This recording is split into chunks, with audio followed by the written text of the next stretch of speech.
The fact that people have lost their third space makes it that there's a lack of connection. Yeah. A lot of things that are not normal are being passed online. Yes. People buying certain items of clothing, certain watches, certain cars. And I think that's causing a lot of frustration in our youth. For sure. If you keep scrolling, that becomes dark and toxic really quickly. Because at first it's go to the gym, then it's like cut out all your friends, work 24 hours a day. Then it's like women are just here for your money, so make it to control them. And then it just goes like from bad to worse. Whenever I would hang up the phone and I would call him, he'd be like, okay, but why are you telling me what he can't do? Just tell me what he can do. If you ever say that something is not possible again, like there's the door, because nothing is impossible. Like you have to change your mentality. Hi, I'm Christina, and this is Without Borders, your ticket across the globe through the experiences of others. Today's guest I'm very excited about is Pierre Baranyanka, a very good friend of mine and successful entrepreneur. Today we're here in Paris, and I wanted to remind everyone to please like and subscribe to the channel. Any feedback is very much appreciated. Thank you. Pierre. Christina. Wow. Nice to see you. Nice to see you. It's been, I've tried to remember when did I last see you, and I don't have an actual date on it. I think it was, I really do think it was when I launched Bird in Paris, so 2018. Because I don't think we saw each other after that. That's crazy, because then that means the time before that would be like 2015. Yes. So it's like twice in 10 years, which is nuts. Yeah. But it doesn't feel like that. That's social media. Yeah. I guess. Yeah. And also, like, I don't know. I feel like because we like knew each other at like core growth moment in our lives. We did. Like, we definitely did. College. Yeah, we met in college for John Cabot University in Rome, American University in Rome. You went all 4 years. No. No? I transferred out as a junior. Okay. So 3 years in, I had to leave. My father wanted me to go to a quote unquote better school, older mentality, and so I went to Paris as a junior. So I had to redo my junior year. Yeah, I remember that. Yeah. And you went to American University of Paris? Here, AUP. Okay. Which wasn't any better. No, I think John Cabot needed more respect. But I guess older people from different generations still have like the name attached versus what you make out of your time in college. I see. So I think he was trying to look out for me, and also I think he knew I was out a lot, and he knew I had a certain lifestyle. Maybe that's what it was. He was like, "Let me just bring him closer to home." Keep an eye on him. Keep an eye on him. Did you move back home when you did that? Yeah, but they didn't live here. So no, they lived in Singapore at the time. Oh, wow. So they were like in and out. But I guess being in the family house, it was kind of they always kind of knew what I was up to somehow, some way. They had eyes on you unfortunately. But it was a good experience to switch schools, completely change my environment. I was very comfortable in Rome. Mm-hmm. I think that threw me for a loop. And yeah, I had a you were like king of the castle in Rome. Big fish. No, was it? Big fish, small pond. That's the one. Yeah. That's what it was. And I think it took me a long time to realize, because I got to Paris and I was just depressed. I was like, I miss my friends. I miss everything. I miss my apartment. I miss lifestyle, football team. And then I tried to recreate that here, which was the first mistake. I didn't adapt. I just tried to recreate my environment. Couldn't happen. And yeah. And then what happened? Then how did you... No, then it happened. It took me a little bit of time, but it happened in a certain way. Maybe it took me like a year. Then I had to graduate anyway. So, so then it was like... But yeah, no, I had a good time. Are you still friends with anybody from American University of Paris? And yeah. I think I have I don't know if you remember them, but I'm in touch with a lot of people from Rome for different reasons. And then AUP is different. I had a smaller group of people that I'd stayed very close with till today. Mm-hmm. But my heart really is in Rome. You know, like I'll say AUP was like a 2-year transition between like not being a student anymore and then getting into work. Getting into work, yeah. What did you do after? Well, actually, step back. I'd like to maybe have you introduce yourself a bit of like who you are, your background, and. So my name's Pierre, 32, which is insane to say. Crazy. I work in commodity trading, and also in entertainment as a passion, I'd say, but as a job. And I've known you for a long time. Mm-hmm. Don't really know what else to add, to be honest with you. I have my own company that trades renewable energy, which I think is going to be quite important in our conversation. Yeah. And that's about it. Live in Paris for the last few years. You were born in Paris? I was born in D.C. Oh, yes. Yeah. True. Yeah. And I have to pay tax to the U.S. wherever I go. I was born in DC. Do you pay your taxes? Of course, I have to, right? On the record, Uncle Sam. On the record, my taxes are handled. Kinda. Depends who you ask. Depends who you're asking. You. My account will tell you it's fine. Yeah, I grew up around the world. That's for sure. I spent most of the time in Monaco. I went to school in Switzerland. I was in Singapore. The list is long. It's like 13, 14 countries in total. Wow. And then I ended up in Paris, yeah. Took a break in Amsterdam to start my career. Came back to Paris during COVID, and I've been here ever since. What has been, or where has been your favorite place to live? I'm sure you know the answer. For a mix of the comfort of life and also just the time when I was there, Rome is just unbeatable. Yeah. I go back so often. I think it's been like the litmus test of every single one of my relationships. It's like, all right, we've been together for a few months. Yeah. You got to come with me to Rome. Yes. I got to see how you move around. If you like it, if you like the chaos. But if you sink or swim in Rome. Yeah, it's like if you're like, oh, I don't like this. It's dirty. I'm like, yeah, you got to go. Sorry, it's Rome or you. Can't have both.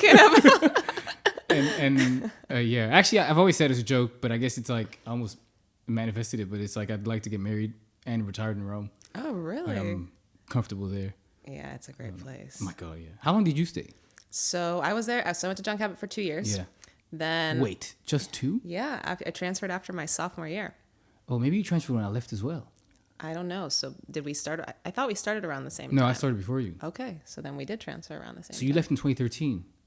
Yes. That's why I didn't realize because I left then too. Okay, that's why. Yeah, we both left around the same time, and I went to New York for 2 years. Yeah. And yes, I saw you there. Remember with all your college friends. We can talk about this later. But I saw you in February of 2014. Okay. Because there's this whole like I have this weird memory with stuff like this. It was like a storm, like a winter storm, and I came to meet you in Midtown. With a bunch of your college friends. You guys had like a birthday at a bar. Actually, I have pictures of this. I just remembered it now. I gotta see that. Okay, awesome. So funny. Mike Jones was with me. Mike Jones. Yeah, and then that's hilarious. Okay. I'm just curious. Where is Mike Jones? LA, became an actor. Oh wow. Yeah, got a couple Emmy nominations through an advertisement. Oh my God, that's during COVID. Yes, I mean, he's one of my best friends. Like he's a great guy. Hustling as well. Yep. You should podcast him. If he has more to say to me, I don't know. That's awesome. Okay, so yeah, Rome's your favorite place to live. Yeah. It's funny because like a lot of people that went to John Cabot, so like I'm obviously in touch with quite a few people too. And same thing, whenever they start dating someone, whenever they're like, whatever, they're like, okay, I'm going to bring them to Rome. And it's like a monumental thing. I think I told you, yeah, I did. I'm now kind of living there again. Yeah. Something always like brings me back to Rome. It's like you try to leave. You can't. And you can't. It's like there's like an energy about it. And it's like, I don't know, it's the vibes, it's the city, it's just like the life. And as soon as you get there, like I don't know about you, but I feel good. 100%. I think my own mom, who I flew to Rome with a few years ago, we got off the plane and we were walking and she turns around. This is, like duty free, getting to the baggage thing. She turns around, she's like, you have a different step. Wow. It's like you are an entirely different person when you come back here. Wow. Which I guess I'm happy about because of course. Yeah, I think I've gone with friends, I've gone with my partner, but I've also gone alone a lot of times. Mm-hmm. Like, okay, I need to recenter, I need to whatever people do to find themselves or whatever you want to call it. Right. Yeah. To like get your feet like back on the ground. I'll pop into an Airbnb or a hotel and I'll just be like, let me just be here. I don't need to necessarily tell people I'm here. Yeah. Or, and just like take some time. That's awesome. Which I feel like I can't do anywhere else. That's awesome. And for people like you and I that have, well, you even more so because you've lived in so many different countries and like, are so international, but like, also for myself that travels quite a lot, you need a place like that. You need a place that you can like actually center yourself. 100%. And like, I mean, obviously we're both Soho House members, but like for me, Soho House is something like that. Like even I got here yesterday in Paris. Did you go to the one right here? Yeah. Okay. It's nice. You think? It's small. Yeah. It's small. And it's also French. So it's a lot less chilled. You can cut that later. Are you saying the French aren't chill? But yeah, no, it's okay. But nice that you went. I love the one in Rome. I love the staff. I love the. Isn't it? I love the gym. Oh, it's a great gym. Yeah. Actually, I remember I was there every day. Yeah. The terrace. Exactly. I didn't swim. Me neither. The Soho House pools give me. I don't want to know. It's like a little bit of water, like a big bath. I don't know. It's like, I think it's like this I much know. water. I saw people just floating there all day. I'm like, I'm good. It's too many people, too many feet of it in there. Who knows if there's even chlorine in there? Yeah, I don't. I'm good. I'll stay away. But no, I like it a lot, and it's like, because I think one thing people miss out of Rome is it's not always very international unless you're like at the UN. Yes. And it's quite an international place. Yeah, it's true. I've met quite a few people from different industries, different backgrounds. It's just nice to chat. It is. I don't know if you noticed, but at the Soho House in Rome, differently than like Amsterdam. Amsterdam's like a lot of like young tech people and things like that. Rome, in the beginning, it was a little bit weird because it was either a lot of older people or like really, really young kids that like either go to school nearby there and their parents 100%. Are obviously, paying for their Soho House membership. Or like now there's a lot of people in film. Like, I mean, well, you gotta, I think, fashion. You got to look at this is always, for me, this has to do with pricing. Like Amsterdam, I think the local one wasn't that expensive, especially if you're under 28 or 27. Right, under 27, yeah. Rome, especially when you think about the average salary of a young person, it's a lot of money. It is. And it's also not like it's not like a thing, right, for Italians to have a members club. Yeah, no, it's not. No. So how do you sell that and then tell someone, okay, give me 200 euros a month? Right. When the average person makes like 1,500. Yeah, on top of that. And it's like, I think I remember having, I think with university we had like a free gym, but before they opened it, because I'm that old, when I started there wasn't a gym there. You had to, like the luxury gyms for like 45 or 50 euros a month, which I know you have to adjust with inflation now, but right. Still not nearly what you'd pay for that. So for sure, no. Yeah, it's quite I actually wonder how hard it is for them. It's something I'm always curious about. It's like, how do you pitch a product in a place where the culture is different? I'm sure it's really hard. And plus they purchase an entire building. Like it's a huge investment. And also in San Lorenzo, which isn't like right directly in the city center. Me either. 10 years in Rome, I had never been to San Lorenzo. Now you go, you stay there. You Literally, I'm like sleeping there. I'm like, I wake up, I'm like, where am I? Am I Rome? Yeah. There's actually some good restaurants around there too. I haven't tried them. I'll take your word for it. I'll go. My first thing I do when I get there is I jump in an Uber and I go to Centro. Where do you go eat? My list is long, but I have to have Dar Poeta to start. Which is a great pizza place. Yeah, great pizza in Rome. That's my first one. Second one will be that Giumberto, right behind Taverna Trirusa. No, right behind Piazza Trirusa. Yes. Then I also do Taverna Trirusa. Yes, also good. And then my like not so hidden gem, but I think you had no. Yeah, I used to live on La Piantica. I don't know if I had ever talked about this. This is where my family house was. Yeah, yes. And right there is like a really old restaurant called Archeology. So it's like, I think there's some catacombs inside the restaurant. How like cool. the wine cellar is hundreds of years old. Oh, how cool. Great food, outdoors, looking onto some ruins. Oh, I've never been there. Oh, nice. Yeah, it's a little bit far at the center. It's quite old as well. Yeah. But it's worth it. I need to check it out. Yeah. You went to high school in Rome too, right? I went to boarding school in Switzerland. Okay. And then I left and I did a stopover, like a year in Rome. Okay. And I was like, I'm staying here.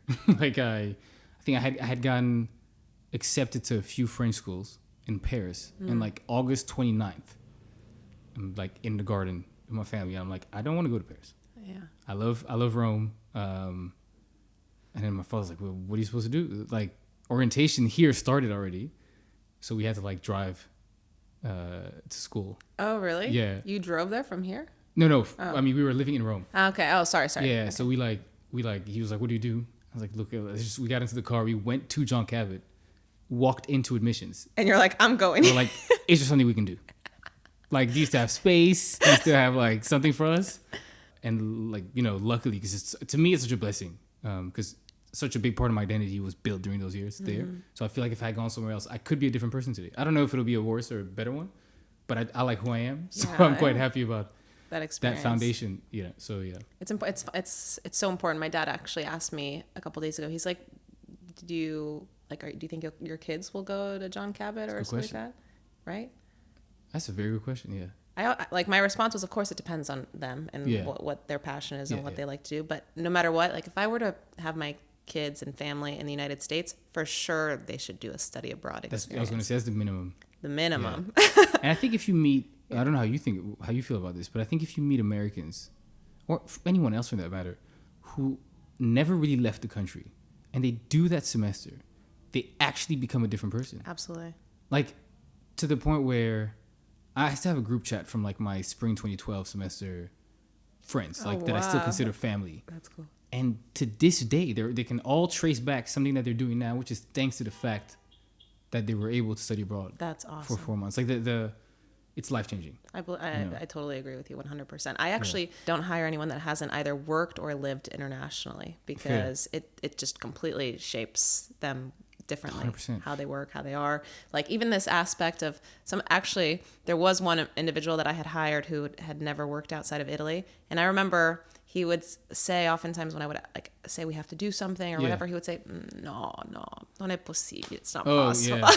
And Jesus. I said, if you ever say that something is not possible again, like there's the door because nothing is impossible. Like you have to change your mentality. And like, slowly but surely he adjusted, but like it's fundamental to have an international experience. 100%. Which reminds me of something, if we get to work side, that my first boss technically told me, which wasn't a piece of advice or anything, but he would just always tell me something after we had a meeting, which I'll get to later if we talk about work. Okay, yeah, no. Based on this, remind me, because I think it's no, we can joke. Saying like no, saying like is just not what you want to hear.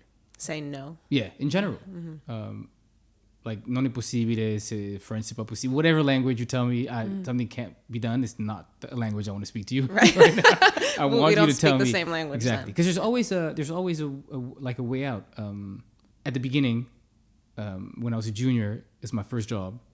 I'm very secure. Like everyone was like, "Wow, you're like calling clients right away." Essentially, my job was consistent when I was training was to be a broker of oil. So I had to call people. Okay.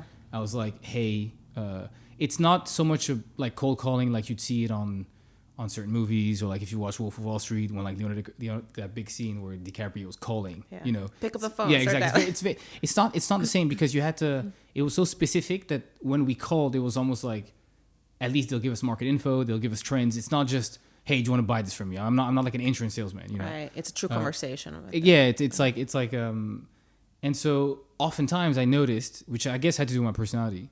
So my boss would be like, okay, look, this is this really big account in France. So I'll say it's like a big oil company. The guy, I know him, he's very nice. Just give him a call. So I call him, hey, can you buy 100,000 tons of whatever it is next year? And he'd say, no. I'd be like, okay, thanks for your time. I hang up the phone or whatever I said. And then I'd hang up the phone and I'd go to my boss. His name was Chris, who's a great guy. He's retired now. And whenever I'd hang up the phone and I would call him, I would tell him, he'd be like, okay, but why are you telling me what he can't do? Just tell me what he can do. And then that taught me after a while you give me a no to something, I'm going to do two things. So the first one, I'm going to give you a question that makes it very difficult for you to give me a no. So instead of saying, can you buy 100,000 tons? I'll ask you, how many tons can you buy next year? And the second one is, if you tell me you can't buy 100,000 tons, which means I made a mistake by phrasing my question a certain way, then I'll just ask you, right, so if you can't do that, what about this or what about that? Like, what can you do? And at least you hang up the phone with something that's possible for the future. Right. And that was invaluable piece of advice in anything. Anything, yes. If you want something from someone, don't give them the opportunity to give you a no. So the first is you then ask them a question to try to get a response, to actually get something out of them, as opposed to just being like, yes, okay. Like I'm just thinking, like, even silly things, like at the airport, like, I don't know, when someone says you need to get something done and someone says, no, I can't do that. Instead say, okay, like, what can you do? Well, exactly. First of all, there's always a solution. There's always a solution. Like almost all the time. It's rarely a dead end. Yes. I think a dead end happens when people aren't willing to put themselves in the other person's position. Totally. And so you're at a stalemate. But no, for this specifically, it's as you ask the question, because you want something from someone at the end of the day, figure out what it is you can do that benefits them. Everyone should walk away happy, right? Satisfied, like they gained something. Yes. And so that little tidbit that he gave me was so invaluable because I used to just be like this polite little kid. My parents were always like, be polite, careful how you talk to people, especially older people. Yes. So I feel like I'm calling this huge guy who's been in the industry for 25 years, manages $1 billion company, and he's like, I can't do that. I'm like, okay, sir, thanks for your time already, and I'll just leave. I was like, no, like, you have something for him. And then when I started figuring out people needed me, I was like, oh, don't now become arrogant or cocky or something, but just understand there's leverage. There's something you can do all the time. So that was a big one. That's awesome. So talk to me a little bit about your business and what you do. Yeah. Because I think it's interesting, and I know you said it's it's complex, it's new, and not a lot of people understand and know about it. So I think it would be interesting to give some context. I think in a like a light way to explain, it's a commodity trading business. So and a commodity is considered like a physical good, right? So we specialize in oil. That's what I say. Renewable oil, which is oil for your car, for your boat, for your plane. Okay. That's made from renewable sources. So it could be waste, like cooking waste, agricultural waste. Like for example, people farm palm, which is really bad for the environment.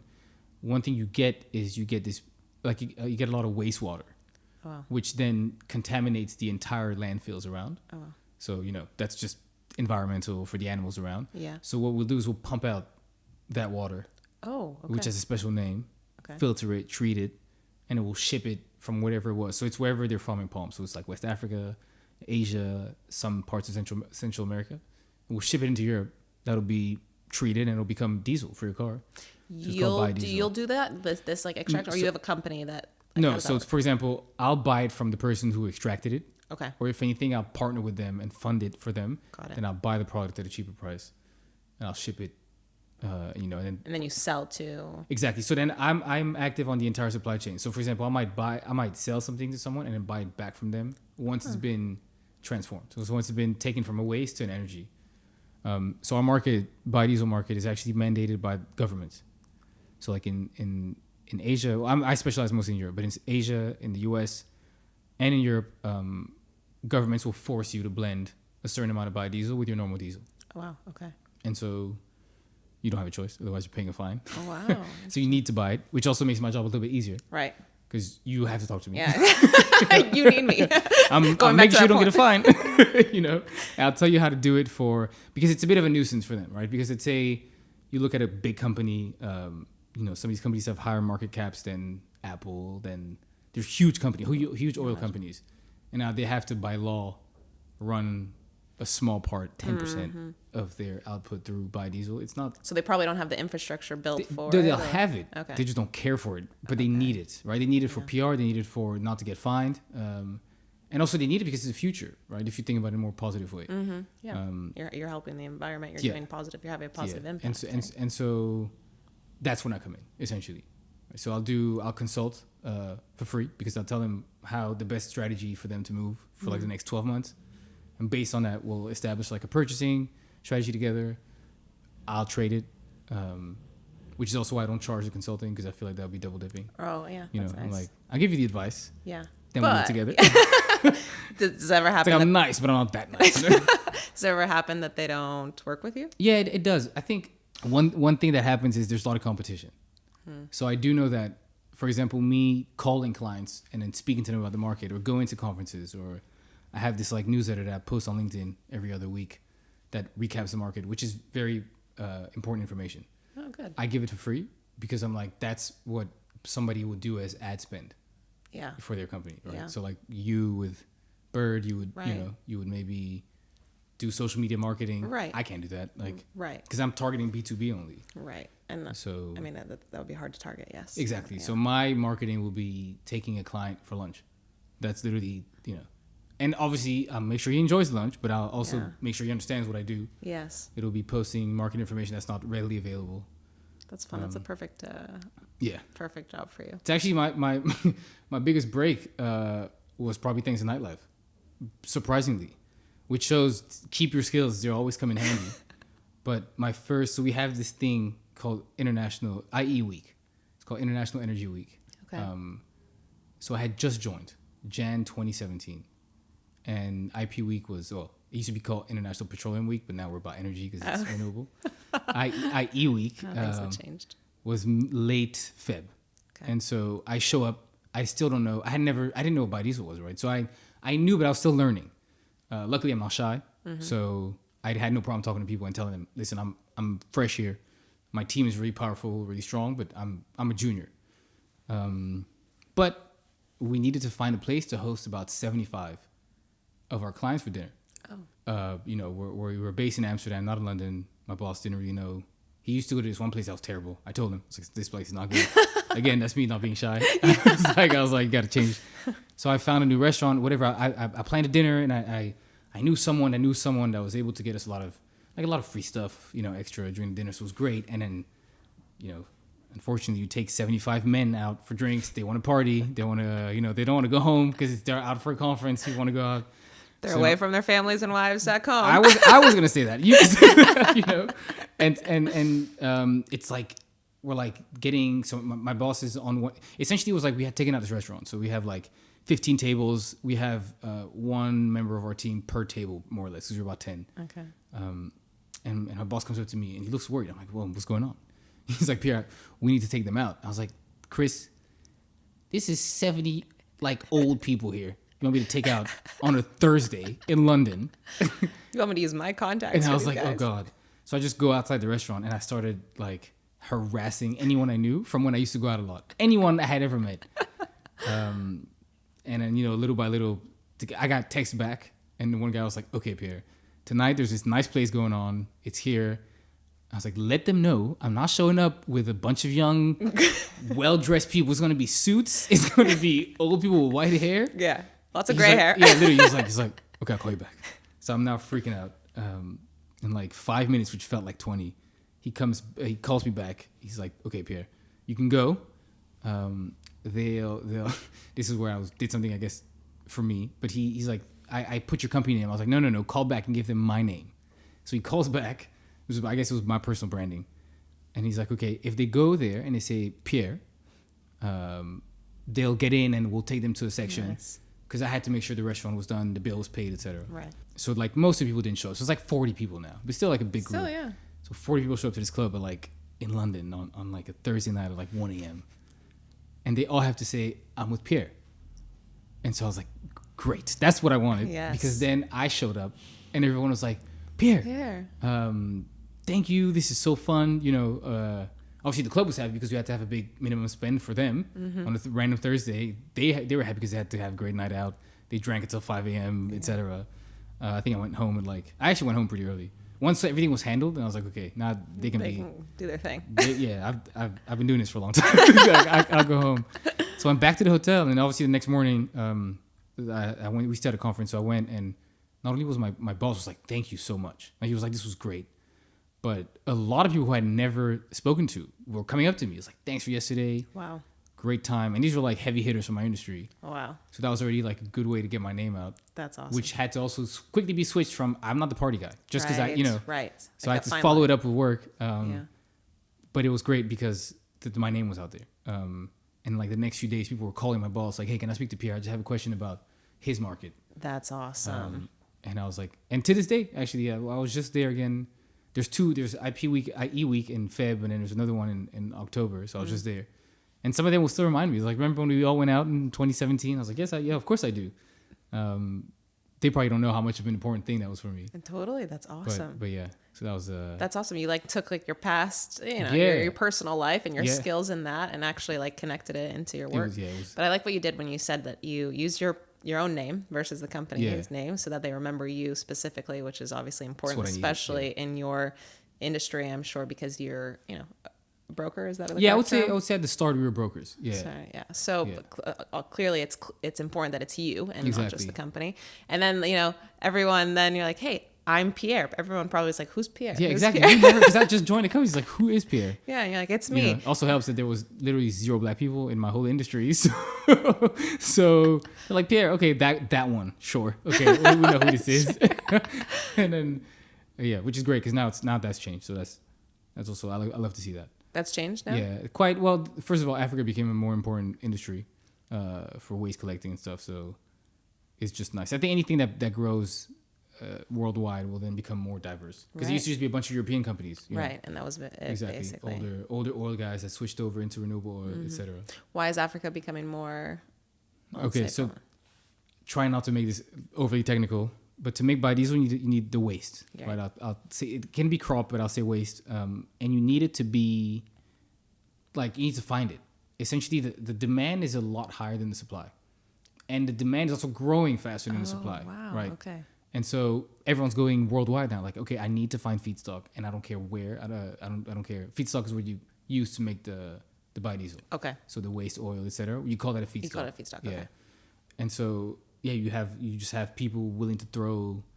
I've had more offers to be funded to get feedstock than to be bought or to be acquired, or for me to close my company and go work for one of the majors. It's just every other month someone will call like, hey, we know what you do, but we also know that you're originally from Africa. Mm-hmm.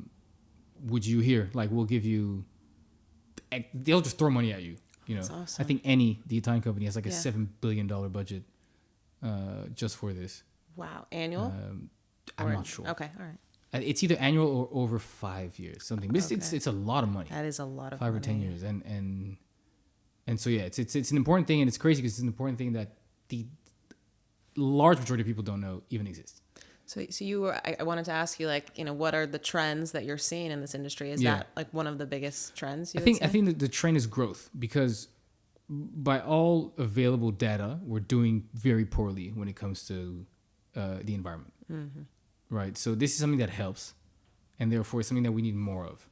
And because governments force you, governments will increase how much you need to blend. Like when I joined the industry, the average was like 6%. Now some countries have 20, some countries have 15, some countries have 10. The average is still 10, I'll say. Okay. But you have these outliers that have a lot more. And it's continuing to increase. Yes, until you get, not to get political, but I think right-wing governments often tend to actually cut down for two reasons. Not just because oftentimes right-wing governments don't necessarily believe in the data on the environment. Yeah, the climate change. Exactly. But also in certain countries like where we were born, right-wing governments tend to also be pushed by oil lobbies, right, who don't care for this. I think we saw what's happening in the U.S. now, and the big push for drilling and oil, yes, which is terrible for the environment. Yeah. So that can be a bit of a hindrance. It's also a huge risk because it's hard to make long-term investment plans. It's volatile when it can be so volatile, not because it's supply and demand, but because a government can just come in, which is happening in Europe actually 2 years ago, and then just be like, we don't want this anymore. Oh, really? Yeah, one of the biggest markets, Sweden, was just like X'd out. Oh, I'm so surprised actually, because they're extremely green. They were. But then their new government essentially is not. They have their own issues, which I guess pushed them right. But one of the collateral damages from this was anything renewable kind of just being axed out. Oh, wow. It's interesting because it's logical, but I didn't actually think about it. And I always say this because with Bird, it's very much everything is impacted by government. Policy. Where our business is in the hands of the government, from either can we actually operate or not. You saw in Paris, there's no longer e-scooters, and Madrid did the exact same thing. Oh, and Madrid, last time I was here, you could still get... when did it happen? This happened like 3 months ago. Okay, I was in Madrid last year, So that's a shame. I know, it is, because it's... Actually, Madrid's a great city for also Forest, but... Rome was not. Rome was... Don't say that. Use Bird in Rome. I was shaking, but I got where I needed to get to. You got to go on your tippy toes. That's I know. This is funny you say that, because I tell everyone. I was like, if you don't want to keep vibrating, just get on your tippy toes. Your knees will just... They'll take the impact for you. But no, just cobblestones were tough. Yeah, it is tough. And I mean, it's not great. Yeah. But, the government has such an impact. And then also, there's a lot of rules. Like you can't, in the city center of Milan, you can't go more than like 6 kilometers an hour. Oh, I didn't know that. Okay. Yeah, but with a bike, you can go any speed. Yeah. So it has a huge impact on our business. And, obviously from one day to another, Paris, I think, was a market where Lime and some of the other operators were doing 15, 20 million a year on scooters. So it was pretty important. It was everywhere. Yeah. I used it so aggressively. Like I used it anywhere I had to go. Because obviously the point of micromobility, which I think is great as a consumer, is for example, I could have taken one here and not spent 40 minutes in a car. Right. And probably gotten here in less than 20 minutes, Yes, for sure. So obviously you got to think about pollution, you got to think about getting around. And I think we were talking about this earlier.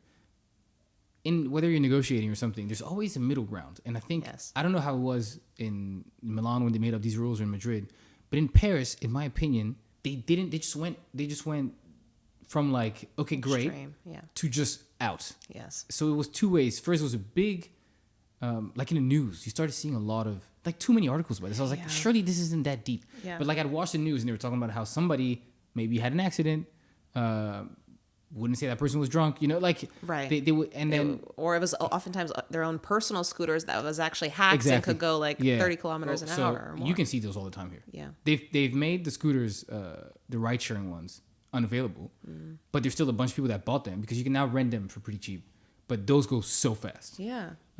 There's less control over these. Exactly. ones. Yeah. Right. And so where I think is problematic with this is you literally you had such a good solution because Paris is going car not like unfriendly, right? Like Yes. it's very tough to get around. And a lot of bike lanes have been built. Exactly. Like a lot of great infrastructure. Exactly. Yeah. And then the main solution you just removed, and obviously what you do is you make a referendum, knowing no one's showing up. Like whatever you do, somebody under the age of 35, 40, it's probably not showing up.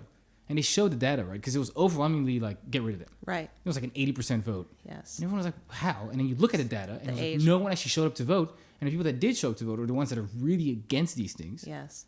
So, And the age group was like. it's like over 60. Yeah. From what I remember. It was Yeah. overwhelmingly over 60. Yeah. And I think, I find that to be a shame. I think progress is so important. And you have a solution. For sure. So why just remove it? Make it slower. Because I do think at the beginning, when it was 30 kilometers an hour, that was quite fast. Yeah, definitely. Yes. You know, no helmet, etc. Yeah. Like make more rules around them. Right. You know, make sure the police enforces the rules because they Right. don't. Like the ability to, like some cities now have it where it's mandatory to put in your ID. So like you Yeah. know exactly who it is, which makes sense because you're renting a vehicle. Yeah. If something happens, that's important to know. Some place like in Tel Aviv, it's a market that works really, really well. We have like It's quite flat. Yes, the infrastructure is really good for it. The weather, I obviously. used to live there.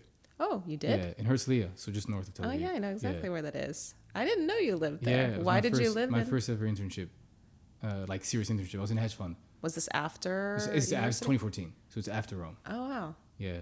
So you said something that was really interesting before, which was the nightclub aspect. How you had brought the nightclub business, Yeah. you know, or your Kinda like, your yeah, connections, and like you brought that into your current job.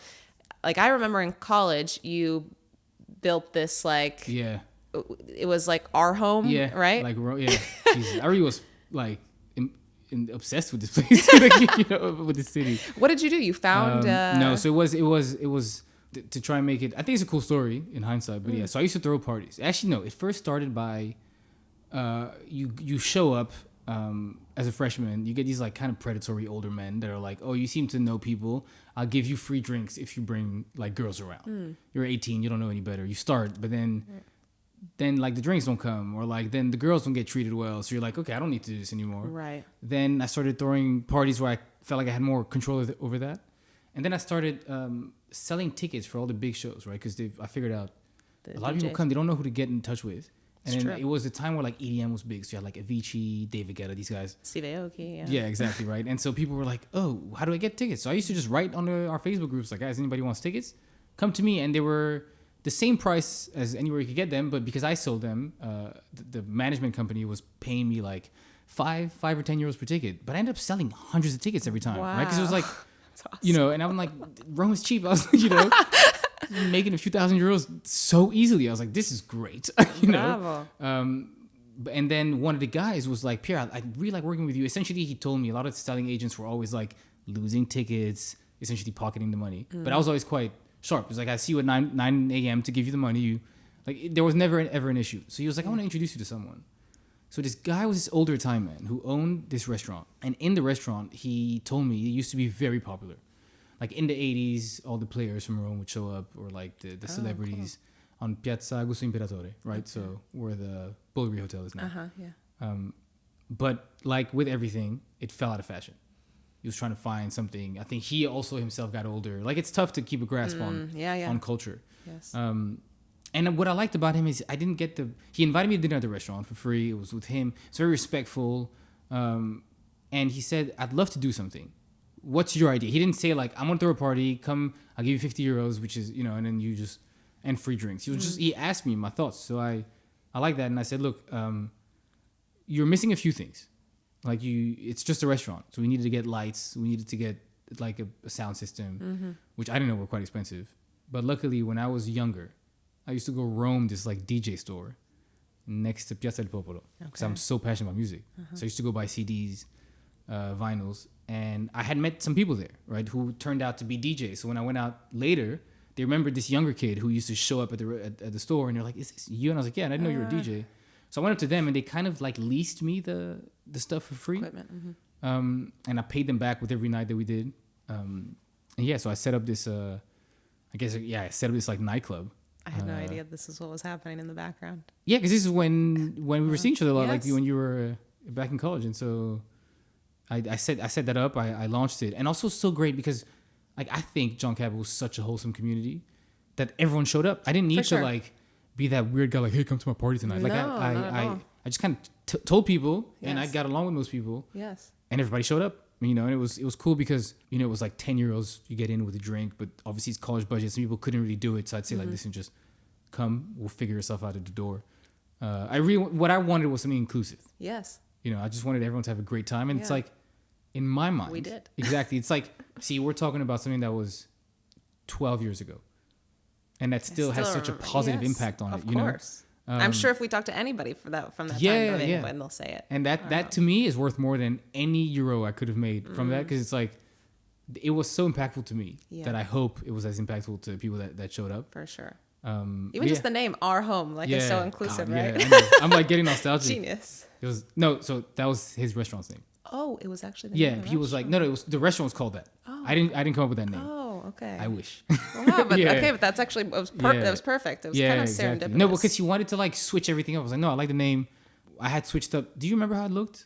Yeah, a little bit. I remember kind of where it was, but Yeah. I don't really remember the inside too much. Yeah, so I had switched up like how the walls looked. I had done this thing where, which is funny. I ended up later starting photography in black and white. I just made this connection because there was black and white photography being projected on the walls. So like essentially every day I'd spend like, I don't know, like 20 minutes on Tumblr and find really cool black and white photography, save it, cool. put on the USB key, and then we could project. So it was like really cool images all night as we were partying. No one would pay attention. I liked it because obviously I wasn't drinking. So I was just like, everyone was partying. I was like, oh, I like this pic. I'm glad this was there. The sounds, like the lights and stuff. That's awesome. When did you have time for school? If you were doing all of this, This is one of the reasons why I ended up in Paris. This definitely played a role. I think at the time that football and like a relationship, I guess, I wasn't overwhelmed, but I think I decided what my orders were. Priorities, right? So my priorities was this, which is wrong. I don't regret it because I had a great time. But yeah, so I definitely was like just doing just enough to pass. I was like, okay, I have class at I'd make sure my class were never like 8 a.m.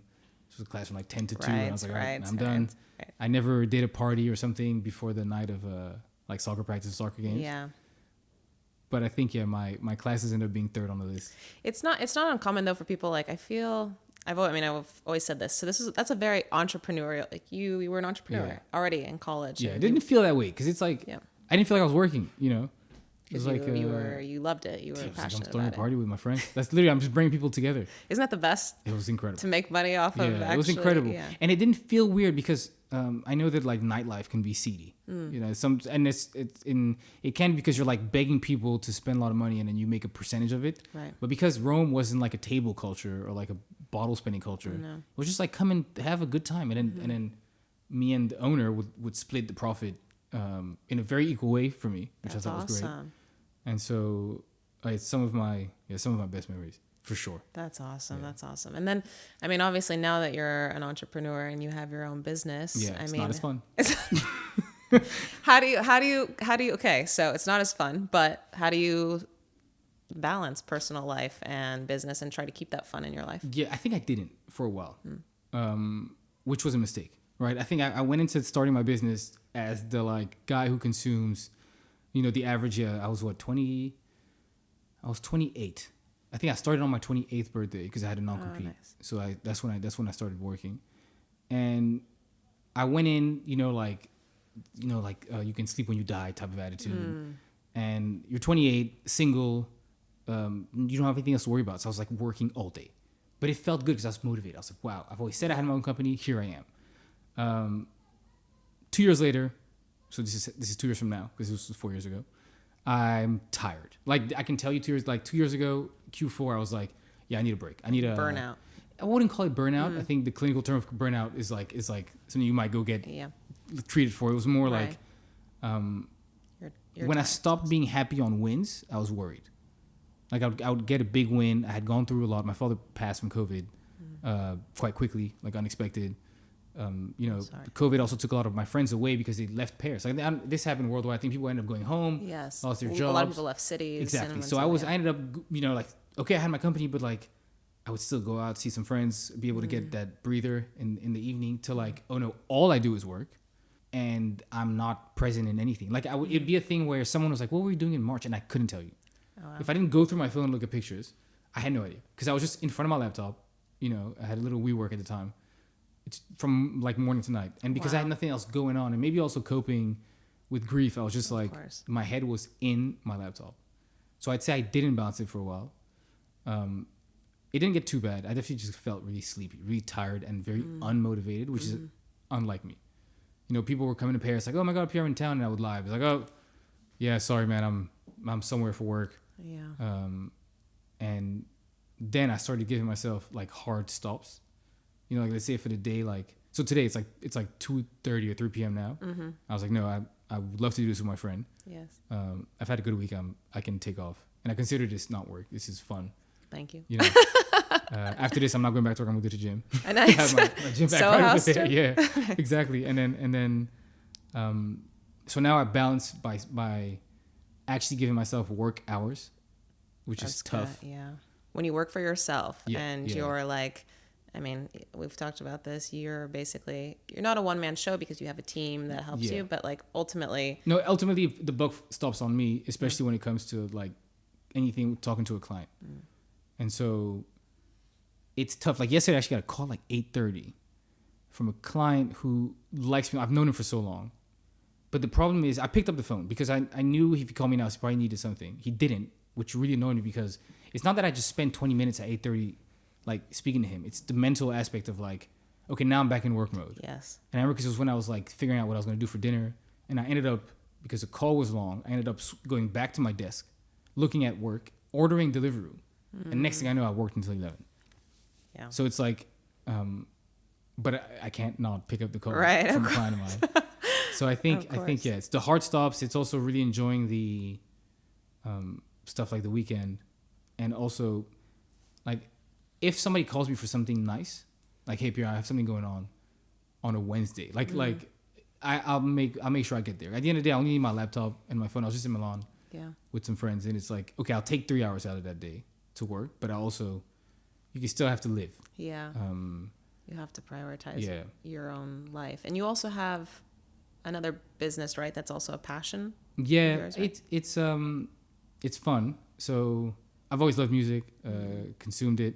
I tried creating it. That didn't go that well. and so I with some friends, I came aboard. They had a long time project of like wanting to produce artists. So I came aboard, I guess, to just bring in my expertise because I had done. I got a couple kids signed to record labels before. Really cool. Organized a couple like concerts for Are these French kids. Artists or international? It's international,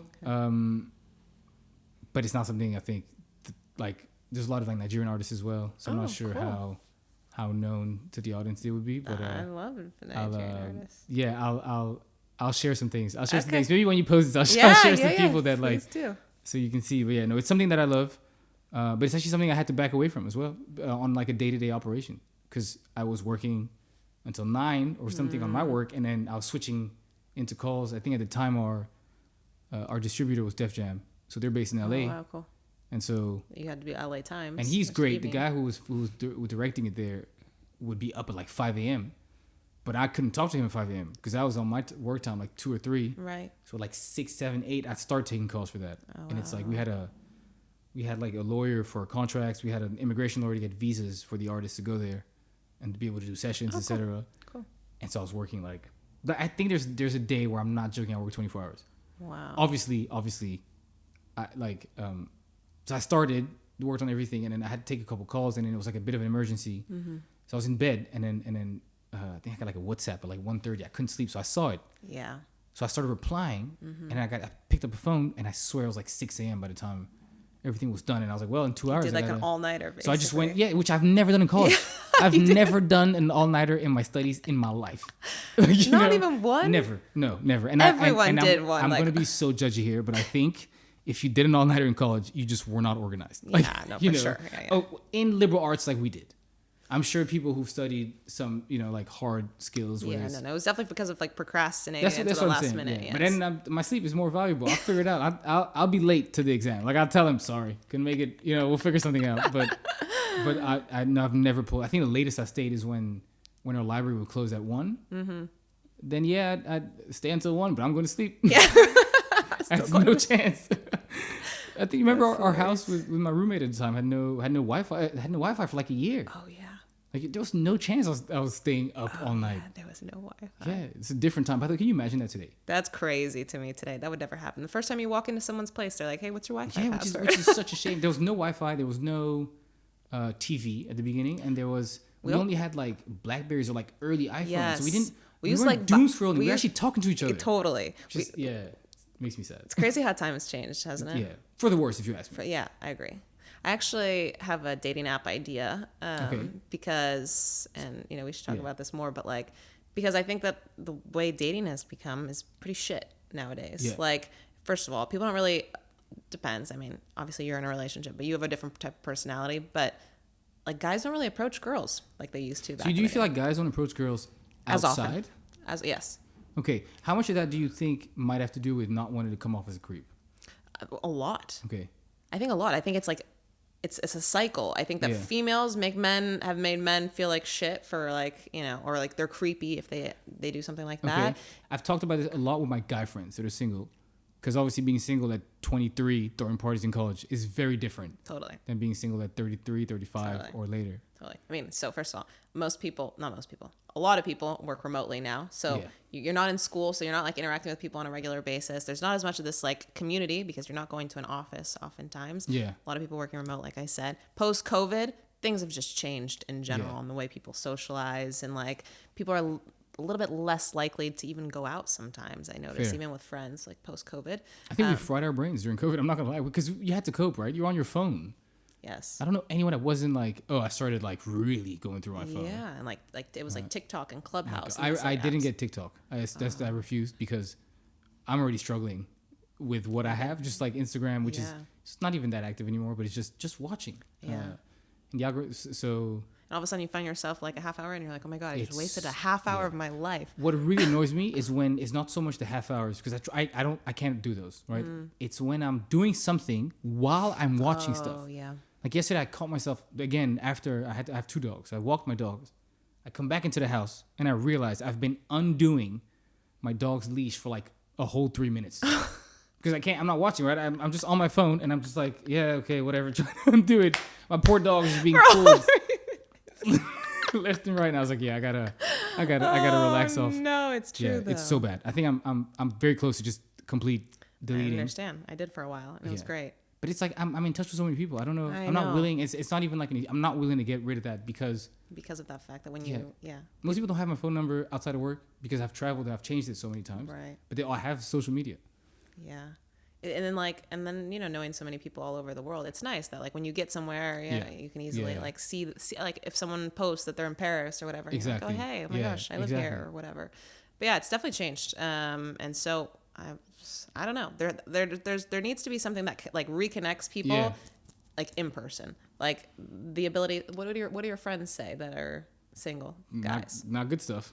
Why don't they approach? Okay, so a lot of my friends here are not French, so they don't speak French. Okay. So they're like, I just don't feel like forcing a woman to speak a different language in her own country. Right. And it also, the point about I think approaching a woman is to make her comfortable, right? Like, I'm not a creep. I find you attractive. Yes. If you'd like to speak, we can speak. Otherwise, I'll be on my way. Yeah. But if you're already going off in a different language, she can't get too comfortable. Right. That's a good point. Right. So you're already starting at a deficit here. Yeah. Although it might also be like, back in the day, it was an attractive thing that someone came with an accent or from a different, speaking a different language. I don't know. Yeah. But also that depends where, right? Like if it's in the middle of a nightclub, if it's like a bar, it's like loud, it's like, no, like, save my time with this. But for sure. I don't know. As someone who's worked in dating apps, yes, yeah, you worked at Bumble. I wonder what your idea is. Yeah, like maybe not all of it, but how do you? Because have you heard about what people call the third space? No. I might be butchering this, but from what I remember is people have a house and they have a workplace. Okay. Most people, right? Mm-hmm. Now that's changed because of remote work. But people used to have a third space. So that was maybe where you went. I don't know if the examples are pretty good, but it was it's like maybe like where you went to do sports or like your gym. But nowadays, again, like actually in Amsterdam, I actually dated somebody from my gym with at the front desk because we used to always speak, and then we ended up going out, which was a great time. But now it's a QR code. You know what I mean? Yeah. So they've removed any human contact from a lot of different places. But going back to the initial point, the fact that people have lost their third space in many countries, this is from, I don't remember where I read this, makes it that there's a lack of connection. Yeah. So for example, for us, I think if I go back to Rome, we had John Cabot, which was space number one, aka you go to school. Even though people chill, because we all loved it. Most people loved it. You were chilling in Guarini, you were chilling on campus at Tiber. Then you had your house, which was your second space or your campus. But in the third space would be like Campo, would be G-Bar. Right. You know, it could be our home, like whatever it was. Yes. There was a place where you went and literally the entire reason you were there was to connect and socialize. And I'm not sure that we have that now, especially not at our age. But I now also see with younger people. I have younger siblings, or I'm like, what do you like? Where do you connect? Why aren't you out all the time? Yes. I've seen my siblings, my sister's older, but my younger brother. How old is he? He's 24 now, but this is a few years ago. I have friends coming over and they were sharing memes. I'm not saying they don't have serious conversations. Maybe at home you also don't want to talk about stuff your parents are around. Or right. But I definitely noticed. I was like, that was not us. We didn't have that kind of contact. Right. So for guys, okay, maybe we played video games, but there's only so much you can play. First of all. Yeah. And one of my close friends, we actually talk about this today. It's like that used to be our connection because we'd sit and we'd play FIFA, but we're really just talking to each other, right? For like hours on end. Like I couldn't tell you who won, I couldn't or whatever, but I could tell you conversations exactly. And so now I wonder what third space will look like for other people. So like I think that's like so well said. My idea, and like I haven't solidified it, and I think that's why I haven't started it yet, is because one, I think that there's this need. So this is why I like Soho House. Like to me, Soho House is kind of a third space. Like you go there, there's like-minded people. You know, some people interact. I mean, you don't do it like as much. Yeah. It's not like you go there all the time to like meet people. But I'm sure if you go there often, you see people that you frequently, and like then you start to kind of have a bit of a community. What I like is also you can see who's currently there. Yeah. And like people do write me or like, hey, or you connect or whatever, and I don't think it's super well done there. That's how we found out you were in Rome. Yes, you wrote me. You were like, are you in Soho Yeah, House? what's that you? Because I was like, yeah, because I was staying there. Okay. Yes, exactly. And so you utilize that tool. So like I had an idea of doing something similar to that, but like in the real world. So the ability to like see who's when you're in a bar in a location, because I think also another reason why people don't approach each other, even like a woman approaching a guy, because that happens nowadays too. Might be because you're worried that they're in a relationship and you don't want to be rejected. Fair enough. So if you see that they're already on this app, then it's like, okay, they're there, and you can basically connect with them or like. So do you know that existed for a long time? It did? Yeah. I saw there was like one app that tried to do something like that. I can't remember the name of it right now, but it was like location based, and it didn't go so well because it was like because of that. Yeah. Because people were like, the founders might not that close, but is my friend's father here, or he funded either or. But what he told us was everything was okay until they started getting like people were complaining that they maybe had guys saying like. Yeah. And like outside your house, or well, not necessarily outside your house, but it was. I think because I never had the app, but I think you could tell when someone was there often, so you figured out it was actually your neighbor, and then suddenly it's like, okay, this person wants to meet me. He knows where I am. Oh yeah. It can get weird, and I think that started going kind of not viral because it was before that time. Yeah. But if you get enough bad press, if we're talking about the same one, right, then it can go down the bad path. No, I think it's the same one. Yeah. So I think you'd have to figure out how to remove the creep aspect. Yeah, for sure. Yeah. But there's definitely a need for this. I like that the third space. Yeah, the third space. There really is. I'll try and find the article I had first read about it, which explains how we're disconnected. It's not just because of social media. It's because A lot of places that would be considered third space have either gone bankrupt or just aren't popular. Even they consider libraries to be a great third space, and so many have been defunded. I think there was a stat like 85% of nightclubs in the UK have closed. Like it was. Wow. There's a lack of It's true. Like even if you look at like in Italy, like the piazzas, like older It's- generations will go they're hang out gone, in the piazzas. by the way. Yeah. Like I was shocked at the first. So I think I took a little break from going to Rome during COVID. I think I took a little break. Like I'd still go, but I wasn't going to the same places at night. And I went to Campo one night, and it was dead. Like it was completely dead. Not like what it used to be. Yeah. Which to me was weird because obviously when you were in college, it wasn't dead at all. But don't forget, I was there in high school, like for that 1 year. But I used to, because we had a house in Rome, I was there often, and my friends would take me there, and it was literally like it looked like a festival. Like it was, you couldn't go anywhere. It was packed with people. And my question wasn't so much because things change, right? Neighborhoods change. You can have new places that pop up. Yeah. But what worried me is whenever I asked someone, I was like, "Hey, what? Like where are they now?" And no one had an answer. And that's when I was like, "See, this is a problem." Yes. Like when G-Bar closed and he preferred opening restaurants. She was like, "It's just the kids aren't the same. They Yes. How many people do you not remember their names? Or you remember that you just met them outside of G-Bar and you like had a great connection, spoke, whatever, whatever happens or doesn't happen. But I think these moments and these interactions are so important as you become, at least for me, I don't want to force it on anybody else, but I think meeting people in the street, being able to talk, exchange. Like humans we're like made to actually be like communal individuals and have community, and now the communities are online. That's where it's not best. Yeah, I think that takes away. I think that's a problem. Yeah. Like I think you need, obviously you can have. I was a big MySpace like person because of music. So I would find like I'd network a lot when I was like 14. So I was just starting music. I knew I wasn't good, but I was like I was looking for mentors pretty much, or like people to speak to. And it's cool because some people I connected with ended up becoming huge. Oh wow! You were using MySpace to find mentors? Yeah, but Twitter as well. Like I was. Wow, pre LinkedIn days. Yeah, but also because I don't know if LinkedIn was that helpful on like for creative stuff, but yeah. I mean, I connected with people who ended up producing on like A-list. I'm not saying we're friends, obviously, but we were connected. We had exchanged a lot. One of my favorite producers ended up like he came to Paris and I took him to a barber. We had lunch. Oh, that's awesome. Because I had like connected with him years before. People that made music for like Drake, for like big names. I don't know the artists. I just meant the people that made their production. Yeah. I wanted to ask you. We talked about this a little bit earlier, but like, how important have like mentors been for you That's in your like life? super important. And like I can't quantify it because like I'll find a mentor in anything in a way. I think I can learn anything from anyone. I think even when we were on the phone, it was 2 days ago now, talking about this and. Like I remember hanging up and I was inspired. I was like, see, this is cool. I like the fact that someone's able to be, the certain age, be like, I'm doing very well, but here's what I could do next. And to do that, I need step 1, 2, 3 and invest in themselves, commit to something, obviously that's not like an inspiration, not the same as a mentor, but like I walk away with something that I learned. Yeah. And then from the guy that I mentioned earlier, my boss, Chris, I had another manager from Rome, actually, Marco, when I was at the training company where I learned what I'm doing now, who was just incredible at his job.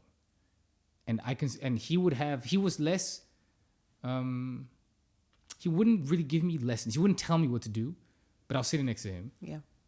And I was just watching. I was like, wow, the dedication, the ability to just get connected with people till now is something I'll sometimes think about. That's awesome. As I'm doing my job. And then obviously, both my father and my grandfather were like hard workers and in their own realm, very successful. So it taught me two things. One is like, if you work hard enough, I'm not taking away from the fact that you can have help and you can have privilege and stuff, but if you work hard enough, something will pop if you work hard enough, long enough. Consistently. That's first. But also it made me realize that success was possible at the end of the day, because my grandfather didn't grow up privileged whatsoever. He grew up in colonized Senegal. We're talking about the 1940s, Wow. To then, become like whatever he ended up becoming, which is huge. And then, my father grew up in a foster home. So to do that and then do what he was able to then do for me, I was like, okay, well, I'm not gonna say there is no excuse, but I saw two people who didn't get any help and made something insane out of themselves. So I've gotten a lot of help. Inspiring. You know, and yeah, I'm able to look at myself in the mirror and be like, look, you got to make it, not because of what they did, but because you were given every tool, and the road is just there for you. It's all about showing up to work every day. There's no excuse. There's no excuse. Yeah. Like that's caused me problems with people. Yeah. How so? Friends, and well, because I think when I speak to people that I'm close with and they're telling you why they can't do something, I struggle to understand it. It's like what Chris used to say, don't tell me what you can't do, tell me what you can do. Yeah. Right? And especially working with creatives, it's a very tough thing to be a creative. So if you're telling me all the time what doesn't work for you, and I'm telling you what can work, I can also come off as insensitive.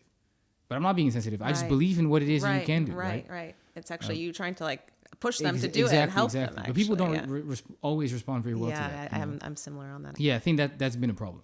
Because I struggle to... I don't even believe in those big quotes like excuses don't make champions or something. I don't believe in those. It's just like...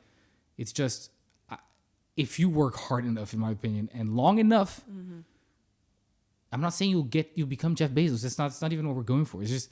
you'll get closer to what it is you want to do. Yeah. And actually trying and actually doing it, because I mean, what's inspiring about your story is like that you were doing it, you're working for a company, you were doing it, and you're like, I can do this. Yeah. But and it's that part goes back to being comfortable and being privileged enough that I was able to take a risk because I had a huge safety net, you know, that not everyone has. Do you think you wouldn't have made that risk though? This is a hypothetical that I don't have the answer to. Yeah, because because you've known me for so long. But at the same time, it was much easier for me to like, because I went into negotiation with my old company. I was like, listen, I want to go, and they weren't being helpful because they didn't want me to leave. So I was doing well. So they weren't like, you know, they weren't like giving me a payout for savings or something. I was just like, but deep down, I was like, I don't care about your savings. Like, I'll go home. You know. It's fine. I won't go out much. Okay. I won't travel, but it's not like I didn't have a mortgage. I didn't have kids. Right. You know. Right. And even if I did, I'm pretty sure that I could have, you know, gone to my parents and said I need some help for a while. So I would never take away from how helpful that was. But you also didn't take advantage of it. It's not like you were, because you could have taken a much different route, right? Yeah. You could have taken a route in which you said, okay, I have this safety net. I have all of this. I'm just going to chill, but you know, you could have done something much different. Instead, you've gone on your own path and you've done it. And you know, I said, I don't think you would have not done it because, you know, even the example you gave in college, like you went and you did something and you didn't need to do that. Of course, if it's something you did it because of passion, you did it because you're like, hey, I can do this, and you know, did it and it became something. I think sometimes you're kind of either born with it or you're not too. Well, I'm very much a person that's like you people are born with certain characters. Yes. But there's a lot of traits that are actually things you can work on. For sure. You know, treat the brain like your muscle. Yes. For example, the things I haven't worked on, I'm worse at now than I used to be. Like I've always been, I'll say I'm quite disorganized with like admin tasks, right? Since I'm young, that's gotten worse because I didn't train it. Yes. And it almost got me in trouble because I would forget contracts. Like it could be, you know, if you have your own company, so if you forget a contract, you're not getting paid. The risks are higher. You know, exactly. The liability is also higher. Yes. And you have to work on it. The same way if you feel like your biceps are weak, you start doing curls. Yes. You have to just start getting active on doing the stuff that you don't like doing until you do it so much that it's like you might still not like it, but at least you can do it. And because the more you push it back, the more daunting it looks. It's like if you look at like it's like if you go run a 5K pretty much. It's like at the beginning it looks so tough, right? And the more you like the closer you get to the end, I don't know about other people. I actually feel better as I'm running the last kilometer than the first one. Yeah, it's like it just gets easier. I agree. I agree, actually. That's true. I never thought about it like that. But yes, when I first start running, it's tough. Yeah. And you're like, and then once it hits that moment where like you start to like lose your breath, you're like, wow, this is really tough. And then, but like once you're cruising. Yeah. Then it's like, okay, this was not that hard, you know? Yeah. And it's like that with a lot of things in life. You look back and you're like, oh, wow. I could have done this a year ago. You know? Yeah. For sure. Yeah. For sure. If you look back at your younger self, what's something that you would tell yourself? Because I think your story is really inspiring. It's why I asked you to be on the podcast first of all, because I think you're great energy, great person, and like, you know, obviously very interesting. But, you know, the fact that you're so young and you've started your own business and successful business at that in an environment where you've said, you know, it's a lot of being on the phone, like it's a more traditional kind of style as well. What's something you would tell your younger self? Because there's a lot of people that want to either start their own business or, maybe change jobs or change industries. For that part, I always say to people, you're never like stuck professionally. Obviously, it's easy for me to say at this age with no kids, with no mortgage or something. But I don't know. I think if I spoke to I have a few like important years when I was younger. If I spoke to my 16-year-old self, I'd say like, just keep doing your thing. Like I'm more interested in what my 50-year-old self would tell my person today. I'm so curious about that. What do you think? Hopefully it'll be like, keep doing your thing. Yeah. Keep we'll going, sit back down here at 50. Because you're on your way to what it is that you want, which is immaterial. It's just like a state that I'm looking for and then I'm working towards. And what is that state actually? It's like, well, first of all, being very content.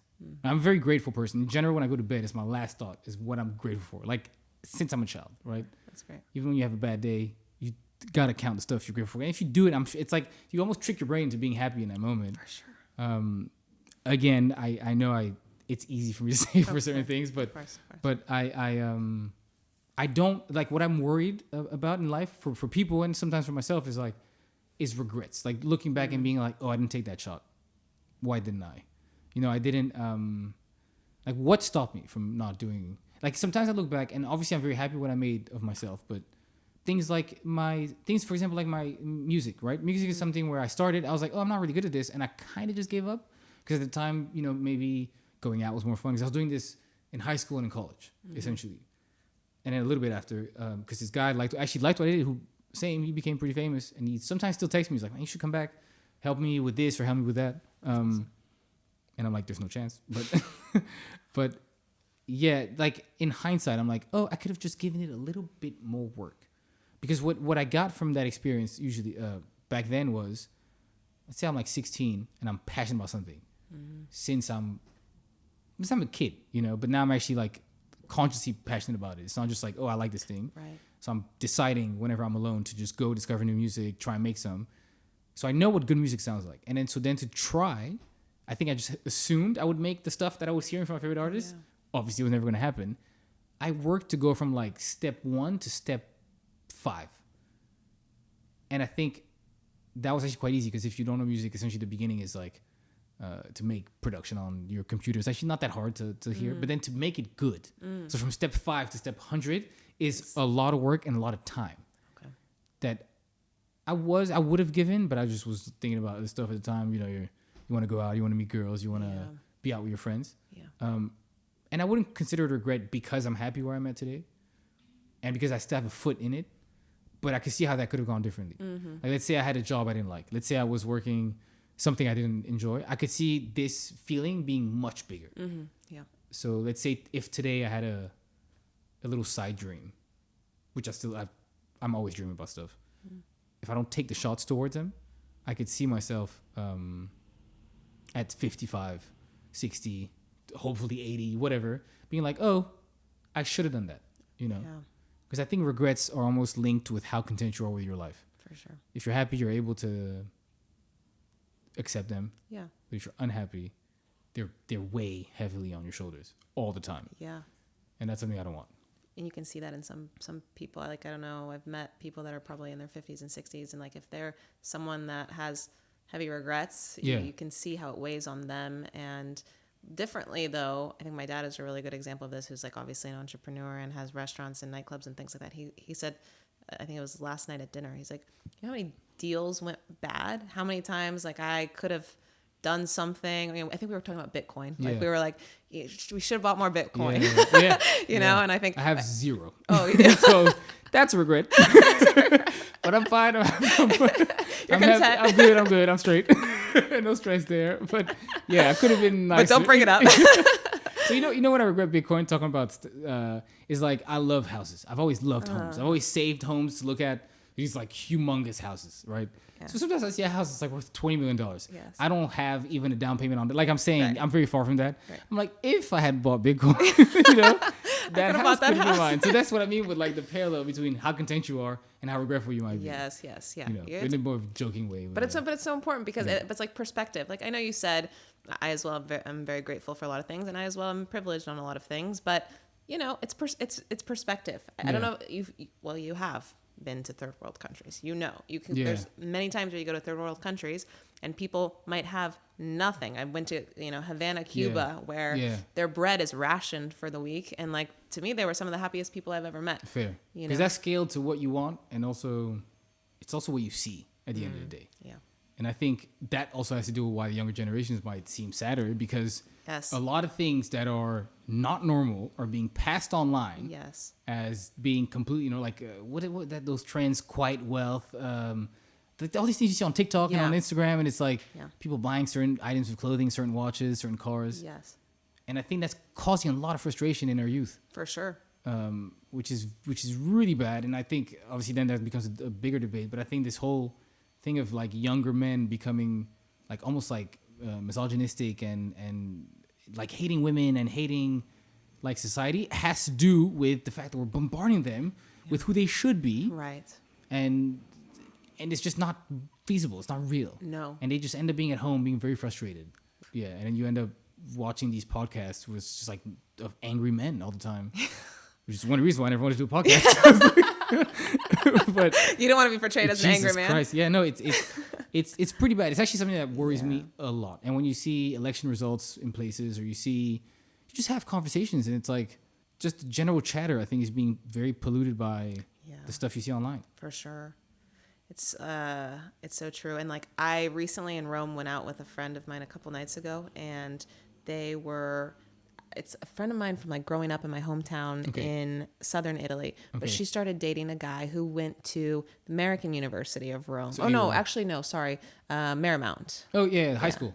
Yeah. Okay. Yeah. Yes. Okay. And then maybe went to American University of Rome afterwards. And his friends, and like we had great conversation about about international things, about business, about politics, and it was so refreshing. And I was like, wow, it's kind of rare actually that I meet new people and I have this type of like in-depth and like great authentic conversation. You're right. I think I don't know. I have a feeling that things have definitely changed. Have you read the book Anxious Generation by chance? Oh. No, not yet. It's interesting. It talks about this about how kids have changed, and like I'm really interested by this then. Okay. Yeah, it's really good. It's like it starts off, long story short is it starts off saying, it gives you an example of, let's say that the government says, hey, we're going to shoot a spaceship up onto the moon and we're going to take your kids. Yeah. And your kids their muscles aren't going to develop, their brains aren't going to develop well because there's no gravity up there, obviously. But you have no choice as a parent. The government decides that this is what happens. How do you feel? How does that make you feel? You have no control. And then it ties that's how the book starts. It ties it to social media. Okay, yes, because there's no control over what's happening and what kids are seeing and like what's going on and the impact. There's bullying happening. Yeah. There's like, I saw it with my nephew who at the time was 11, and on Snapchat, a little girl that was also 11 sends a picture of herself in a towel but getting in the shower. I said, let me send her a Snapchat back. I said, no. Yeah. But like, it's not her fault at the end of the day. It's there's like everything. There's no control. Like there's no age limits. There's nothing. You know what worries me with this is on older people. So I had two stories which were terrifying. One's political, so I'll leave it. But it's just, I work out every day. Sometimes I get bored, so I'm like, let me look for workouts. So on social media, I'll save like workout routines. So then when I start scrolling, it usually starts with workout routines, self-betterment, workout, go to the gym, eat healthy. If you keep scrolling, that becomes dark and toxic really quickly. Because at first it's go to the gym. Then it's like cut out all your friends, work 24 hours a day. Then it's like women are just here for your money, so make it to control them. And then it just goes like from bad to worse. And I've noticed it because I have friends who are my age who consume this kind of content and who send me the videos. Oh my gosh. And then you get people like, what's his name? Andrew Tate, and like who have figured it out. I'm actually sure they don't even believe some of the things they say. They just figured out being contrarian, being like angry and toxic, just you're able to speak to a lot of people, which has always been the story of politics, right? Like even media and things like that. Right, yeah, exactly. Like if you're just talking about happy stuff, at one point it's like no one's gonna pay attention to you. But scare people, control them, and then so now I'm like, if someone the person I'm thinking about is 30, 35, I think 36. So somebody who's been formed, who was like raised before social media, is able to fall victim to this at that age. What happens to an 18-year-old? If I'm an 18-year-old today, so when I was an 18-year-old, I used to love watching a couple blogs that were posting new artists every day. So that's the kind of content I'm being fed. I loved Kanye West's. He had this like blog where he'd post really cool stuff. So he'd post like architecture, design. I was checking it every day. Talented. You know what I mean? Like this is before all the all the stuff. He was posting brands, things I had never heard about. So my online time back then, obviously there was like things like 4chan. There were things that were weird online back then for sure. Yeah.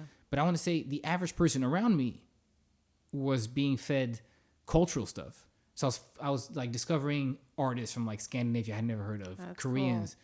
And I was going to like read about them while discovering new music. So I felt like I would shut my because also you were offline after, right? I would shut my laptop off or my phone off. Yeah. Happy, right? I was like, I've learned cool stuff. I wasn't told to hate women. I wasn't told go go make $1 billion. Otherwise you're worthless to society. Yeah. You know, have a 6-pack because otherwise women will cheat on you. Like, you know what I mean? It's yeah. And I think it's very divisive, very, very angry. Oh, it's so true. Very divisive. And I see it on things that are left. My partner's sister has a like kind of a viral TikTok, right? Where she reviews restaurants and stuff like this. Oh, cool. The comments are insane sometimes. Oh, yes. Who pays for this? First question. Because she's a woman, right? So it's people that consume this kind of content that then are like, okay, well, judging by this, she's a woman. You know, it's like, like who's your sugar daddy? Who's your? It's nuts. I don't like. Wow. I knew what sugar daddy was because of an experience in boarding school, but but I didn't like. It wasn't online chatter, you know. Yeah, you're now right. Everything is so strange when it comes to. You're right. Also, the comments and the things that people say. There's a lot of influencers that, like I follow some influencers more for fashion. Like I like to see like there's some like girls in New York. I like their outfits, and I also like how they set up their house and things like that. So I follow just a handful, and a few of them actually have commented and said that they stopped posting videos or photos of themselves because people would be like, ew, like, look at yourself. You look old, or you look like this, or you look like that. I'm like, why are people treating people like this from behind us? They're hiding behind a screen and saying horrible things, which also the good part about social media is like what we said before is like you have access to friends and people that you wouldn't have had the opportunity to years ago if we didn't have social media. But at the same time, you have access to all of these people from all over the world that you never would have interacted with or talked to or had access to your life. I deleted all my photos off Instagram. I don't know if you saw that. Yeah. There's nothing on there. It's not that I have anything to hide. Yeah. But at one point I was like, this is not necessary. I know. You know, I just have highlights so people know, oh, this is Pierre. Okay, I know who this is. But no, it's very it's becoming a bad place, and it sounds cliche, like to be careful of social media, but it's so bad now. Like without social media, I don't have a career if I call it that, in music. I don't, because I don't get to do the networking. I don't get to speak to people. My first ever job technically came because of my social media. Launching as part of a team, Bumble in France, was because I knew someone that was like, look at this guy. He seems like he's out and about. Obviously, they had interviews and whatnot. Yeah, but that's how they found you. Basically, well, I knew him, but they vetted me through my social media. They didn't vet me through like a resume. I was just fresh off of university. So it can be such a powerful tool. For sure. We still see people that go viral and make something good out of it. Yeah. But if you remember in the last 5 years, I think the overwhelming majority of people that went viral was for something extremely negative. Yeah, it's true. Or extremely divisive, or it's rare to see positive stuff being like, I get a lot of, I love watching like animals or like babies. So I get a lot of that kind of content, awesome. But they're not going viral. You know what I mean? The ones that go viral are the ones that are saying things that are like either aggressive or something like it's true. Or the podcasts that go viral. Right. You have to be a bit subversive. You have to be controversial sometimes. Exactly. So I think now people are almost looking for that controversial moment. Which pushes them to become toxic. It's also related to AI. There was a podcast I was listening to recently, and they were talking about how with AI, there's going to be, well, first of all, it'll take a bunch of people's jobs, and obviously those aspects of it. But then it was saying that there's going to become this like pendulum where like we're going to like a super extreme on the tech side where people don't know how to interact. They don't know how to like have these social conversations and everything that we've just set up until now. And there's going to be this like huge demand for then like being in nature or like the complete opposite of that, like these communities and things like that. I think this already kind of happens now. Yeah, it is. You see all these very expensive places, like very expensive hotels doing retreats. Yes. So now it's probably, you know, it's like for a specific demographic, but I think later on, we'll see it maybe being more. But people, I think you're starting to see that. There's no way. I think COVID was too much phone use, too much connection. Totally. I don't want to be that guy that's like, oh, it must have been better before. But like, I almost wonder what like an orientation week in university now looks like. Oh, I know. Because we used to be offline. Like we had Blackberries or like the first iPhones. We're not 65. Yeah. But we were. I distinctively remember going offline. Mm-hmm. I also remember going to new cities without using Google Maps. Yeah. I noticed this because I was in New York earlier this year. I have my spots that I like going to. Mm-hmm. Any other spot that we decided to try on that trip was somewhat viral, and they were all horrendous. Oh, really? I'm saying 0 out of 10. Really? Or maybe I'm being cutthroat, but like no. I mean, it's any hard. place that had gone viral was extremely disappointing. Or the quality didn't match the virality. That makes sense. And sometimes when I see places that have gone viral in Rome now, so sometimes in Rome I'm walking and I'll see a huge queue of somewhere I don't know. Yeah. I walk in and I'm like, what is this? Turns out it's existed for 20 years. Yeah. But they created this like Nutella truffle caviar pancake that's like, you know, that's gone viral that everybody wants. You're so right. And it's so bad. It's a bunch of freaking zombies. And then then you have like 80 people, none of them from Rome, queuing. And my thought is, I'm not judging the fact that you're doing that, but I'm like, you're missing out on maybe the best pizza of your life down the street. But then I guess the trade-off to that is like everybody you need customers, right? Yes. So so my place is near Piazza Navona, and there's like a tiramisu place. Okay, I don't know, they make these like small tiramisus. There's literally the guy has built like as if you're in an amusement park. He's built like the line things because there's a line always out around the street, and there's a couple other places in that area that's the exact same thing. Just because something has gone viral, and I mean, you're probably the same as me. I'm always looking when I go to a new city, like I'm searching, and I get frustrated because I don't want to listen to people's reviews. I want to know the local. Like here, I asked you right away. I was like, where can I eat tonight in Paris?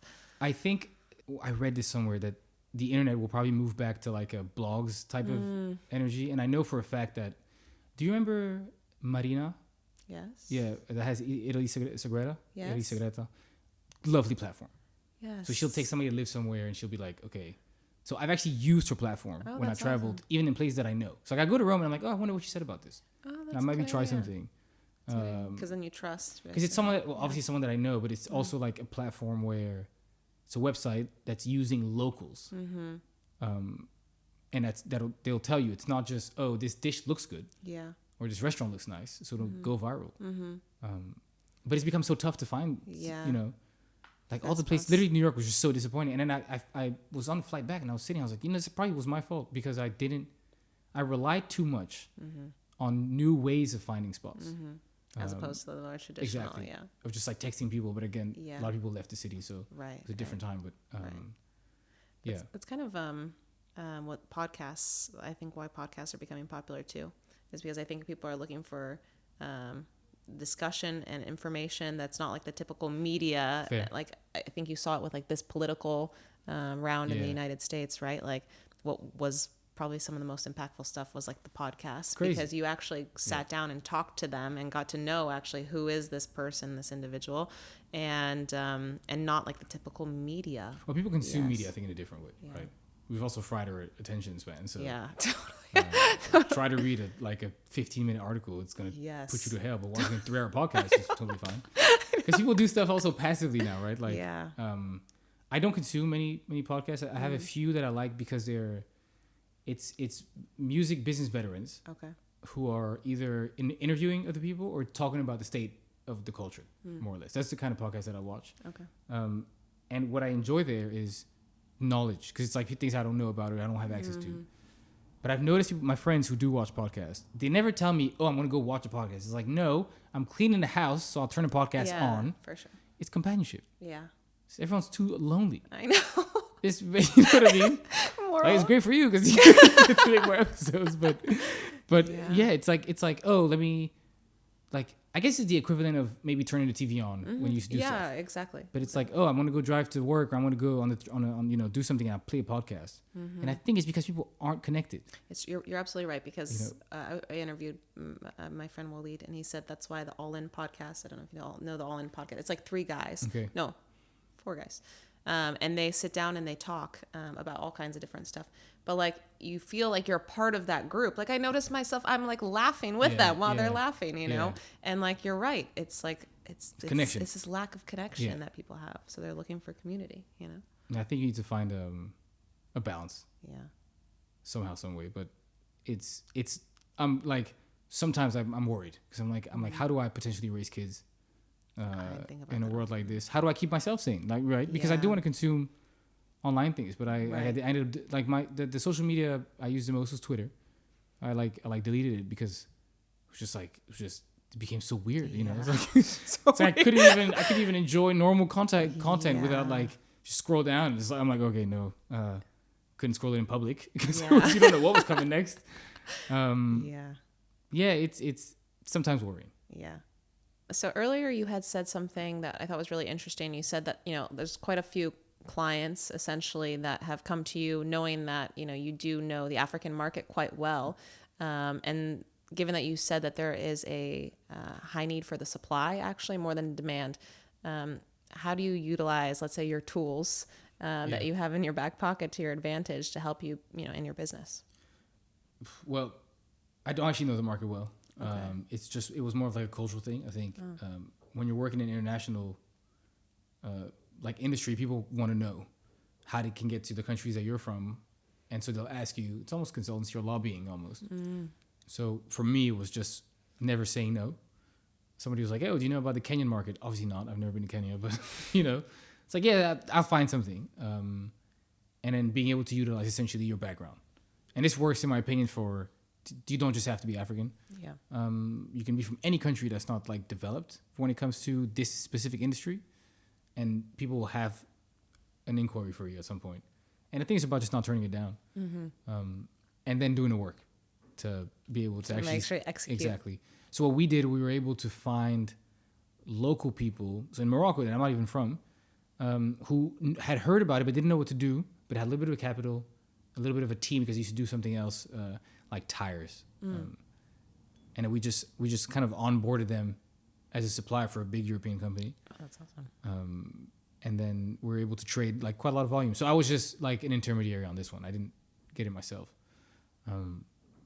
But it's just about seizing an opportunity to me, which goes back to what I was saying also, how that's important. Just like never say no. Yeah.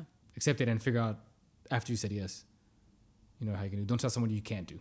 Tell them what's possible. Yeah, what's possible. Yeah. Yeah. That's awesome. You never say no, but you've said no to other podcasts. I've said no to so many podcasts, but and I probably will say no to everyone after this one too, because I just don't know what to say. Yeah. Well, I thought it went really, really well. Yeah. I mean, I had a lovely time. Me too. I'm really excited to watch all the other ones you're doing. Thank you. And like the journey you're on, because that's really cool. Thank you. Thank you. I appreciate it. I feel like I know a lot of very cool people, and I think that you're a cool person. Thank so you. That's like, you should get somebody to interview you as well. You know. Maybe someday. And I think it's nice to see into the world and lives of people that are living internationally and who have, you know, had success internationally, and I'm excited about it. So yeah, I'll be tuned in. Thank you. I'll be tuned in. I'll be there. Thank you. I'm happy to have had you here. Thank you so much. And thank you. And thank you. Thank you the most. For your patience. Yeah. I've just been waffling here for the last 2 hours, so I hope you didn't fall asleep. Va bene. Cool. All right. Thank you so much. Much love. Much love. Have a good rest of your day. And I'm out. P, thank you. No, my pleasure. So. Did you like it? I loved it. Okay, great.